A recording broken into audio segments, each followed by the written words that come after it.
नमस्कार, किसान समाचार में आपका स्वागत है। मैं हूं रेशमा आपके साथ। आइए नजर डालते हैं इस वक्त की हेडलाइंस पर।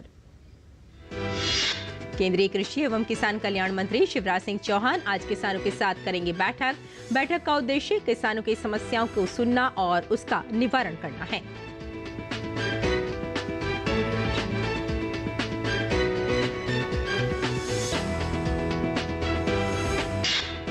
उत्तर प्रदेश सरकार किसानों के हितों के लिए दिन रात कर रही है काम। राज्य सरकार ने जौनपुर में किसानों की लाभकारी योजना एग्री स्टैक के विषय में जानकारी की हासिल। योजना मूल्यांकन का मकसद किसानों को समय रहते योजना का लाभ मुहैया करवाना है।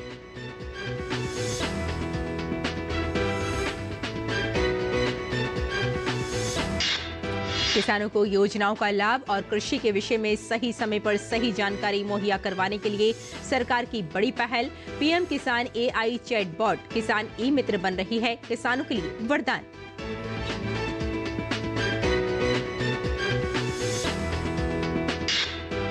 देश के जनजातीय बाहुल्य जिलों में प्रधानमंत्री ग्राम उन्नत योजना का शुभारंभ। योजना का मकसद जनजातीय बाहुल्य आकांक्षी जिलों के गांवों में संपूर्ण विकास करना और समय रहते लाभार्थियों को योजना का लाभ पहुंचाना है।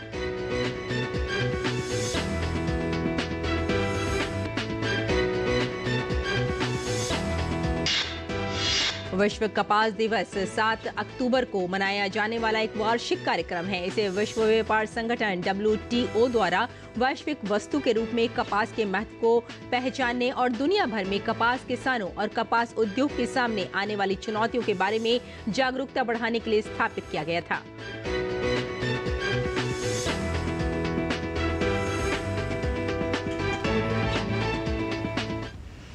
तो आइए अब नजर डालते हैं बुलेटिन पर। आपको बता दें कि केंद्रीय कृषि मंत्री शिवराज सिंह चौहान किसानों और किसान संगठन के नेताओं से आज नई दिल्ली में मुलाकात करेंगे।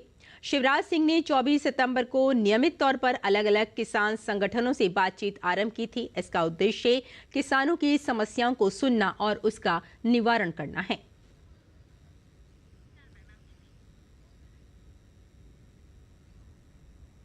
विश्व कपास दिवस 7 अक्टूबर को मनाया जाने वाला एक वार्षिक कार्यक्रम है। इसे विश्व व्यापार संगठन WTO द्वारा वैश्विक वस्तु के रूप में कपास के महत्व को पहचानने और दुनिया भर में कपास किसानों और कपास उद्योग के सामने आने वाली चुनौतियों के बारे में जागरूकता बढ़ाने के लिए स्थापित किया गया था। विश्व कपास दिवस का उत्सव वैश्विक अर्थव्यवस्था में कपास के आर्थिक, सामाजिक और पर्यावरणीय योगदान को उजागर करने के लिए एक मंच प्रदान करता है। उत्तर प्रदेश सरकार और प्रशासन किसानों के हितों के लिए दिन रात काम कर रही है। इसी कड़ी में अब जौनपुर के नवनियुक्त जिला अधिकारी डॉक्टर दिनेश चंद्र सिंह ने पदभार संभालते ही एग्री स्टैक योजना के विषय में जानकारी हासिल की, जिससे रहते लाभार्थी किसानों को सहायता मुहैया कराई जा सके। योजना के विषय में बताते हुए उन्होंने कहा कि प्रधानमंत्री नरेंद्र मोदी एवं उत्तर प्रदेश के मुख्यमंत्री योगी आदित्यनाथ के दिशा निर्देशों पर जिले में डिजिटल क्रॉप सर्वे का व्यापक पैमाने पर कार्य किया जा रहा है। इसका मकसद किसानों को समय रहते योजना का लाभ मुहैया करवाना है। माननीय प्रधानमंत्री जी ने और केंद्र सरकार ने, उत्तर प्रदेश सरकार ने किसानों को वास्तविक उनकी फसल किस प्रकार की है, क्या है, उसको डिजिटली कैप्चर करने के लिए ये खसरा पड़ताल का प्रारंभ किया है। और इसमें सभी प्रदेश में, देश में सभी लोग कार्य कर रहे हैं। उत्तर प्रदेश में 75 जनपद माननीय मुख्यमंत्री जी की प्रेरणा से और मुख्य सचिव महोदय कृषि और राजस्व विभाग के समन्वय से इस कार्य को कर रहे हैं। सभी लोग अच्छा करने का प्रयास कर रहे हैं, लेकिन 15 सितंबर को जब मेरे द्वारा यहाँ ज्वाइन किया गया था तो उस समय यहाँ जनपद जौनपुर की 40वीं रैंक थी और 9,53,078 सर्वे घाटाओं का सर्वे किया गया था। 1885 गांव पे काम प्रारंभ किया गया था और 734 गांव 629 गांव पूर्ण किए गए थे। विगत 15 दिन में लगातार प्रयास करने के पश्चात अब मात्र 126 गांव ऐसे हैं जिन पे काम किसी न किसी कारण से नहीं हो पा रहा है। बाकी सारे गांव में 2496 गांव में प्रारंभ कर दिया कार्य। और पीएम किसान एआई चैटबॉट किसान ई मित्र के माध्यम से अब किसान अपनी भाषा में पीएम किसान सम्मान निधि योजना से जुड़े हर सवाल का जवाब अपने मोबाइल स्क्रीन पर प्राप्त कर सकते हैं। आइए विस्तार से जानते हैं इस योजना के बारे में। केंद्र सरकार ने किसानों के चहुमुखी विकास के लिए कई योजनाओं की शुरुआत की है, जिसमें एक है पीएम किसान एआई चैटबॉट किसान ई मित्र। जी हां, केंद्रीय कृषि एवं किसान कल्याण राज्य मंत्री ने प्रधानमंत्री किसान सम्मान निधि पीएम किसान योजना के लिए एआई चैटबॉट पीएम किसान मित्र लॉन्च किया था, जो आज किसानों के लिए वरदान साबित हो रही है। एआई चैटबॉट पीएम किसान योजना की दक्षता और पहुंच बढ़ाने की दिशा में एक महत्वपूर्ण पहल है। ये किसानों के प्रश्नों के त्वरित, स्पष्ट और सटीक उत्तर प्रदान करता है। ये केंद्र सरकार की एक प्रमुख फ्लैगशिप योजना के साथ एकीकृत होने वाला पहला एआई चैटबॉट है। योजना का उद्देश्य किसानों के उपयोग के अनुकूल एक सुलभ मंच प्रदान करना है। कृषि मंत्रालय ने विभिन्न भाषाओं में एआई चैटबॉट के माध्यम का निर्माण किया। एआई चैटबॉट एक ही स्थान पर मोबाइल से किसानों की समस्याओं का समाधान करने की पहल है। एआई चैटबॉट किसानों को आवेदन, भुगतान, अपात्रता की स्थिति सभी की जानकारी मुहैया कराता है। उन्नत प्रौद्योगिकी के इस एकीकरण से न केवल पारदर्शिता बढ़ेगी, बल्कि योजना से किसानों को निर्णय लेने में भी मदद मिलेगी। एआई चैटबॉट को एक स्टेप फाउंडेशन और भाषिनी के सहयोग से विकसित किया गया। ये चैटबॉट अभी अंग्रेजी, हिंदी, बंगाली, उड़िया और तमिल में उपलब्ध है। देश की सभी 22 आधिकारिक भाषाओं में भी ये उपलब्ध है। वहीं बात करें प्रधानमंत्री किसान सम्मान निधि की, तो देश में भूमि धारक किसानों की वित्तीय आवश्यकताओं की सहायता करने के लिए फरवरी 2019 में शुरू की गई एक केंद्रीय क्षेत्र की योजना है। ये योजना प्रत्यक्ष लाभ हस्तांतरण डीबीटी मोड के माध्यम से पात्र किसान परिवारों को 3 किश्तों में 6,000 रुपए का वार्षिक वित्तीय लाभ प्रदान करती है। ये विश्व स्तर पर सबसे बड़ी डीबीटी योजनाओं में से एक है। पीएम किसान योजना ने देश में खेती योग्य भूमि वाले भूमि धारक किसान परिवारों को आय सहायता प्रदान करने में महत्वपूर्ण भूमिका निभाई है। योजना के प्रत्यक्ष लाभ हस्तांतरण ने महिला लाभार्थियों सहित लाखों किसानों को समय पर वित्तीय सहायता सुनिश्चित की है, जो उनकी सामाजिक आर्थिक कल्याण में योगदान दे रही है। कोविड महामारी के दौरान लाभार्थियों को 1.75 लाख करोड़ रुपए से अधिक हस्तांतरित किए गए, जिससे किसानों और उनके परिवारों को कठिन समय में बड़ी राहत मिली। सरकार ने किसानों को सशक्त बनाने की अपनी प्रतिबद्धता के अनुरूप लगभग 9.4 करोड़ किसानों को लगभग 20,000 करोड़ रुपए की पीएम किसान सम्मान निधि की 18वीं किश्त जारी की। एक लाइन में कहें तो किसानों के विकास के लिए सरकार का प्रयास निरंतर जारी है। ब्यूरो रिपोर्ट के साथ संगीता अग्रवाल की रिपोर्ट, डीडी न्यूज। और प्रधानमंत्री नरेंद्र मोदी के द्वारा पूरे देश के जनजातीय बाहुल्य जिलों में प्रधानमंत्री ग्राम उन्नत योजना का शुभारंभ किया गया। इस योजना के तहत जनजातीय बाहुल्य आकांक्षी जिलों के गांवों में संपूर्ण विकास किया जाएगा। आदिवासी बाहुल्य उमरिया जिले को भी प्रधानमंत्री द्वारा लागू की गई इस योजना में शामिल किया गया है, जिसको लेकर जिले के जनजातीय समुदाय के हितग्राहियों ने सकारात्मक प्रतिक्रिया देते हुए प्रधानमंत्री का धन्यवाद किया। पीएम नरेंद्र मोदी के विकसित भारत के विराट मंत्र को जमीन पर साकार करने की दिशा में प्रधानमंत्री जनजातीय उन्नत ग्राम अभियान एक मील का पत्थर साबित होने जा रहा है। प्रधानमंत्री नरेंद्र मोदी की अध्यक्षता में केंद्रीय मंत्रिमंडल ने जनजातीय परिवारों के सामाजिक आर्थिक सुधार के लिए 79,156 करोड़ रुपए के बजट के साथ इस अभियान को मंजूरी दी है। इस योजना का उद्देश्य लगभग 63,000 गाँवों में 5 करोड़ से अधिक आदिवासी लोगों को लाभ पहुंचाना है। मध्य प्रदेश का आदिवासी बहुल उमरिया जिला भी इस योजना के तहत लाभान्वित होगा। इस योजना को लेकर जिले के जनजातीय समुदाय के बीच खुशी का माहौल है और लोग प्रधानमंत्री नरेंद्र मोदी का धन्यवाद कर रहे हैं। इससे पूरे समस्त गांवों का विकास समुचित रूप से हो पाएगा, जैसे कि शिक्षा, स्वास्थ्य, बिजली, पानी, सड़क आदि का भरपूर लाभ गांववासी पा सकेंगे। इसके लिए हम माननीय नरेंद्र मोदी को हार्दिक शुभकामनाएं व धन्यवाद देते हैं। माननीय प्रधानमंत्री जी ने ग्राम उन्नति योजना लागू किया है, जिसमें से जैसे गांव का जो विकास रुका हुआ है, जैसे सड़क नहीं बनी है, गांव में बिजली नहीं है, इसके द्वारा उसका निर्माण किया जाएगा, उसको पूरा किया जाएगा। प्रधानमंत्री जनजातीय उन्नत ग्राम अभियान में 25 हस्तक्षेप शामिल हैं, जो 17 मंत्रालयों द्वारा लागू किए जाएंगे। इसके तहत मुख्य लक्ष्यों में बुनियादी ढांचे का विकास, आर्थिक सशक्तिकरण, शिक्षा की पहुंच को बढ़ाना और स्वास्थ्य सुविधाओं में सुधार शामिल है। विशेष रूप से PMAY ग्रामीण के तहत पक्का घर, जल जीवन मिशन के तहत जल आपूर्ति और आयुष्मान भारत कार्ड का वितरण किया जाएगा।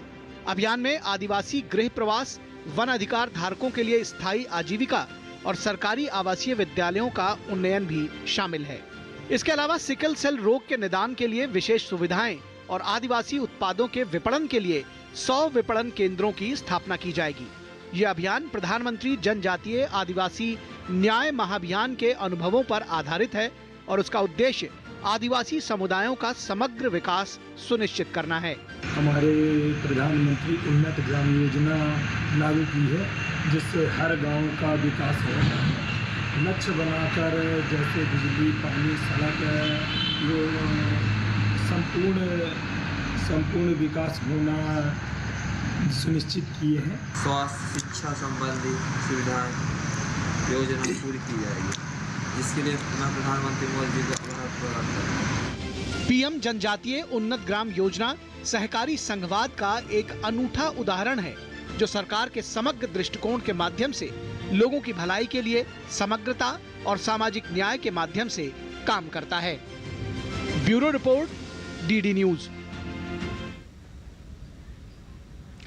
और नारियल किसानों के लिए सरकार ने बड़ा फैसला लिया है। सरकार न केवल नारियल उत्पादन बढ़ाने पर जोर दे रही है, बल्कि देश भर में नारियल किसानों को प्रशिक्षित भी किया जा रहा है। आइए देखते हैं ये खास रिपोर्ट।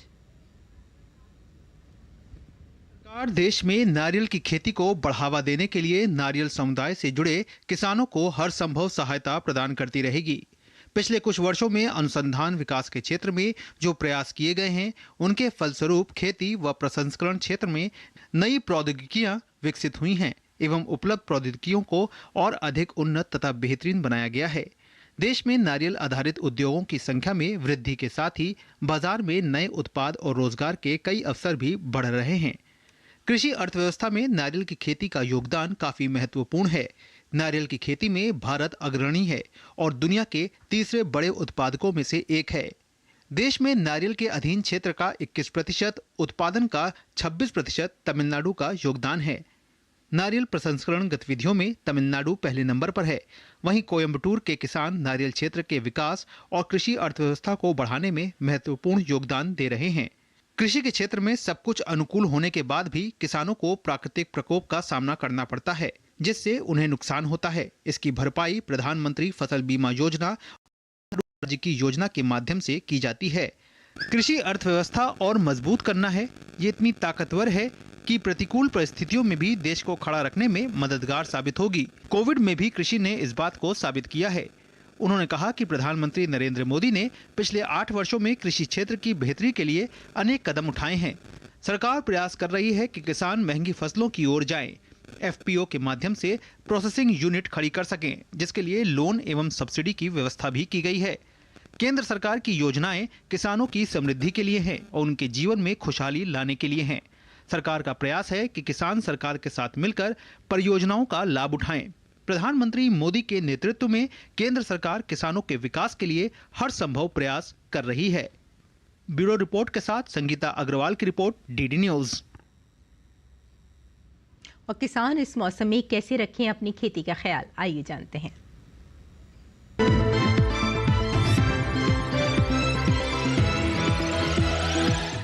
नमस्कार, आप देख रहे हैं DD किसान। मैं हूं AI कृष और आज हम जम्मू कश्मीर, हिमाचल प्रदेश और उत्तराखंड में होने वाली खेती किसानी से संबंधित सलाहों के बारे में पूरी जानकारी देंगे। जम्मू कश्मीर में इस समय मक्का, ज्वार, बाजरा और धान की पकी फसलों की कटाई की जा सकती है। जम्मू कश्मीर में केसर की खेती कर रहे किसान इनके खेतों में जल निकासी की व्यवस्था कर लें।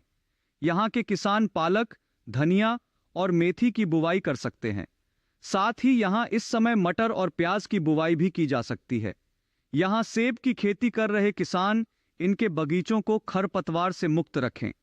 हिमाचल प्रदेश में इस समय पालक की बुवाई की जा सकती है। हिमाचल प्रदेश में किसान मटर की बुवाई के लिए खेत तैयार कर लें।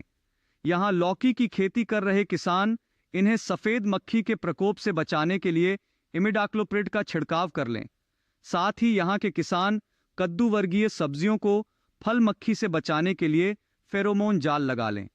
हिमाचल प्रदेश में किसान टमाटर को झुलसा रोग से बचाने के लिए जरूरी दवाएं छिड़क लें। यहाँ के किसान इस मौसम में मूली, शलगम और धनिया की बुवाई कर सकते हैं। उत्तराखंड में इस मौसम में गेहूं और सरसों की बुवाई की जा सकती है। उत्तराखंड में इस समय प्याज की भी बुवाई की जा सकती है। बुवाई से पहले इनके बीजों को उपचारित जरूर कर लें। उत्तराखंड के नैनीताल के किसान मूंग और उड़द की पकी फसलों की तुड़ाई कर लें। नैनीताल में किसान गाजर के खेतों में जल निकासी की व्यवस्था बनाए रखें। साथ ही नैनीताल में इस समय सेम की फली की बुवाई की जा सकती है। इसी तरह कृषि और किसानों से जुड़ी हर महत्वपूर्ण जानकारी के लिए हमारे साथ जुड़े रहिए और देखते रहिए डीडी किसान। धन्यवाद।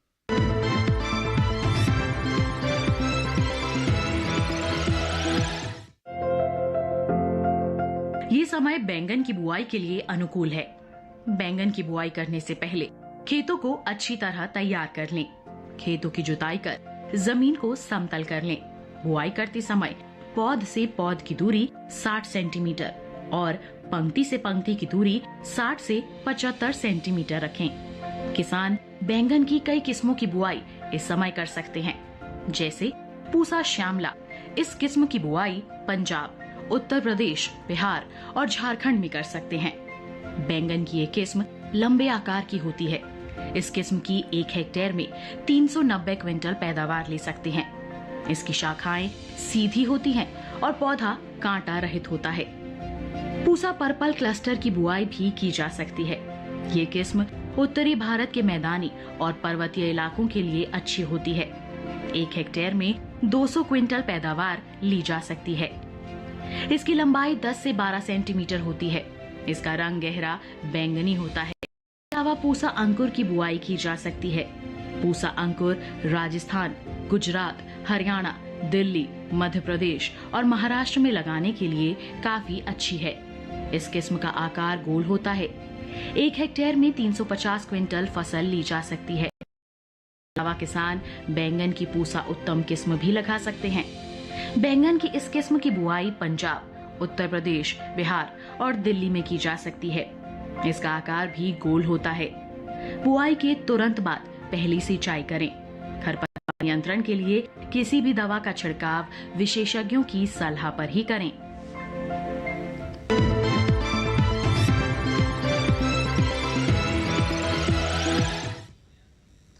चना किसानों के लिए सरकार का बड़ा फैसला। अब सरकार चने के बीज खरीदने पर देगी फ्री टेम्परेचर वाली बोतल।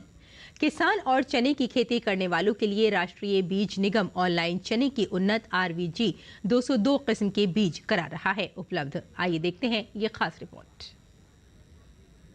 किसानों की सुविधा के लिए ऑनलाइन चने की उन्नत RVG 202 किस्म के बीज बेचे जा रहे हैं। इन बीजों को आप ONDC के ऑनलाइन स्टोर से खरीद सकते हैं। यहाँ किसानों को कई अन्य प्रकार के फलों और सब्जियों के बीज भी आसानी से मिल जाएंगे।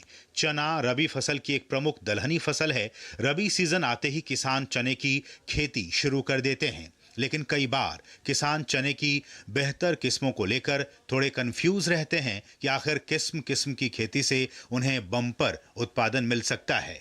चने की उन्नत RVG 202 किस्म के बीज ऑनलाइन आसानी से अपने घर मंगवा सकते हैं। साथ ही इस बीज को खरीदने पर ऑफर भी दिया जा रहा है। राष्ट्रीय बीज निगम किसानों की सुविधा के लिए ऑनलाइन चने की उन्नत RVG 202 किस्म के बीज बेच रहा है। इन बीजों को आप ONDC के ऑनलाइन स्टोर से खरीद सकते हैं। यहाँ किसानों को कई अन्य प्रकार के फलों और सब्जियों के बीज भी आसानी से मिल जाएंगे। किसान इसे ऑनलाइन ऑर्डर करके अपने घर पर डिलीवरी करवा सकते हैं। RVG 202 किस्म की खासियत के बारे में आपको बता दें कि चने की RVG 202 एक नई देसी किस्म है जिसके जो मात्र 90 से 100 दिनों में पककर तैयार हो जाती है। इस किस्म को सीहोर स्थित दलहन अनुसंधान केंद्र में विकसित किया गया है। इस किस्म के पौधे की ऊंचाई 2 फीट से भी कम होती है, वहीं इसमें पाला पड़ने की संभावना कम रहती है। इस किस्म की पैदावार प्रति हेक्टेयर 22 से 25 क्विंटल तक होती है। वहीं आपको बीज बाजार की कीमतों से सस्ता मिलेगा। बात करें चने के बीज की कीमत की तो इसका 16 किलो का पैकेट आपको फिलहाल 46% छूट के साथ 1584 रुपए में राष्ट्रीय बीज निगम की वेबसाइट पर मिल जाएगा। इसे खरीदकर आप आसानी से रबी सीजन में चने की खेती कर सकते हैं। रबी सीजन में चने की बुआई 20 अक्टूबर से 15 नवंबर तक कर सकते हैं। हालांकि इसके लिए सबसे उपयुक्त समय 25 अक्टूबर से 5 नवंबर तक का माना जाता है। वहीं चने के खेत में 15 टन गोबर की खाद या 5 क्विंटल वर्मी कंपोस्ट मिला लें। इसके अलावा अच्छी पैदावार के लिए 20 किलो नाइट्रोजन और 40 किलो फास्फोरस प्रति हेक्टेयर खेतों में मिलाएं। फिर खेतों की अच्छे से जुताई करके चने की बुआई कर दें। Bureau report, DD news. और खेती किसानी के साथ साथ आइए नजर डाल लेते हैं कुछ और महत्वपूर्ण खबरों पर। खास खबर में प्रधानमंत्री नरेंद्र मोदी और मालदीव के राष्ट्रपति मोहम्मद मोइजू ने हैदराबाद हाउस में मुलाकात की। बाद में दोनों नेताओं की मौजूदगी में प्रतिनिधिमंडल स्तर की बातचीत हुई। इससे पहले मालदीव के राष्ट्रपति मोहम्मद मोइजू को राष्ट्रपति भवन में गार्ड ऑफ ऑनर दिया गया। राष्ट्रपति द्रौपदी मुर्मू ने मोइजू का औपचारिक स्वागत किया। इस मौके पर प्रधानमंत्री नरेंद्र मोदी भी मौजूद रहे। मालदीव के राष्ट्रपति मोहम्मद मोइजू ने राजघाट जाकर राष्ट्रपिता महात्मा गांधी की समाधि पर श्रद्धा सुमन अर्पित किए। बता दें कि मालदीव के राष्ट्रपति मोहम्मद मोइजू भारत के 5 दिवसीय दौरे पर हैं। प्रधानमंत्री नरेंद्र मोदी ने सार्वजनिक पद पर 23 वर्ष पूरे कर लिए हैं। नरेंद्र मोदी आज ही के दिन 2001 में गुजरात के मुख्यमंत्री और 2014 में देश के प्रधानमंत्री बने थे। गृह मंत्री अमित शाह ने नई दिल्ली में नक्सल प्रभावित राज्यों के मुख्यमंत्रियों के साथ समीक्षा बैठक की। बैठक में आंध्र प्रदेश, बिहार, छत्तीसगढ़, झारखंड, तेलंगाना, ओडिशा, महाराष्ट्र और मध्य प्रदेश के मुख्यमंत्री शामिल रहे। केंद्रीय स्वास्थ्य मंत्री जगत प्रकाश नड्डा ने नई दिल्ली में विश्व स्वास्थ्य संगठन के दक्षिण पूर्व एशिया क्षेत्र के 77वें सत्र के उद्घाटन सत्र को संबोधित किया। इस अवसर पर उन्हें इस सत्र का अध्यक्ष भी चुना गया है। जम्मू कश्मीर और हरियाणा में कल होने वाली मतगणना के लिए चुनाव आयोग ने सभी इंतजाम किए हैं। हरियाणा विधानसभा चुनाव के मतों की गिनती के लिए 90 क्षेत्रों में मतगणना केंद्र बनाए गए हैं। पूर्व केंद्रीय मंत्री लालू प्रसाद यादव और उनके दोनों बेटों तेज प्रताप यादव और तेजस्वी यादव समेत सभी आरोपियों को जमीन के बदले नौकरी मामले में जमानत मिल गई है। मनी लॉन्ड्रिंग मामले में ईडी ने आप सांसद संजीव अरोड़ा के जालंधर स्थित घर पर छापेमारी की है। बता दें कि संजीव अरोड़ा पर गैर कानूनी तरीके से जमीन हासिल करने का आरोप है। चेन्नई के मरीना बीच पर वायुसेना एयर शो में उचित प्रबंध न होने के कारण 5 लोगों की हीट स्ट्रोक की वजह से मौत हो गई, जबकि 200 से ज्यादा लोगों को अस्पताल में भर्ती कराया गया। तो किसान समाचार में फिलहाल इतना ही। अनुमति दें। नमस्कार।